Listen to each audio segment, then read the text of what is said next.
தாமிரபரணி பொறியியல் கல்லூரியின் கட்டிடவியல் துறை சார்பாக அனைவருக்கும் வணக்கம்.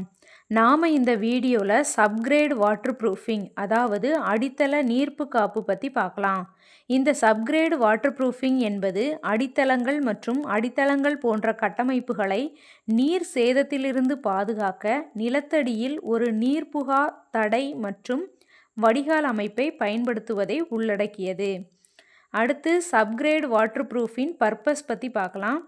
இவை நீர் ஊடுருவலை தடுத்து மண் அரிப்பை தடுக்கிறது, கட்டமைப்பு ஒருமைப்பாட்டை பாதுகாத்து அடித்தளத்தை உலர்வாக வைக்கிறது மற்றும் உட்புற வசதி அதாவது கட்டிடத்தின் கீழ்மட்டங்களில் அதிகப்படியான ஈரப்பதம் இருப்பதை குறைக்கிறது.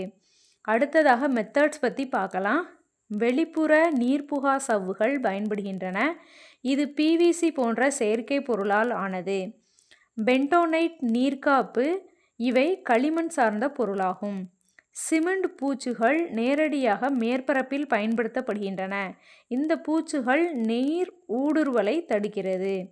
திரவம் பூசப்பட்ட சவ்வுகள் அதாவது பாலியுரித்தின் போன்ற நீர்ப்புகா சவ்வுகள் பயன்படுகின்றன. அடுத்து வடிகால் அமைப்புகள்.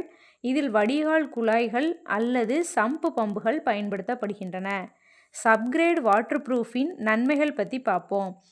நீர் சேதத்தில் இருந்து பாதுகாக்கிறது, கட்டமைப்பின் ஆயுளை நீடிக்கிறது, ஈரப்பதம் இல்லாத சூழலை பராமரிக்க உதவுகிறது, பழுதுபார்ப்பு மற்றும் பராமரிப்பு செலவை குறைக்கிறது. நன்றி.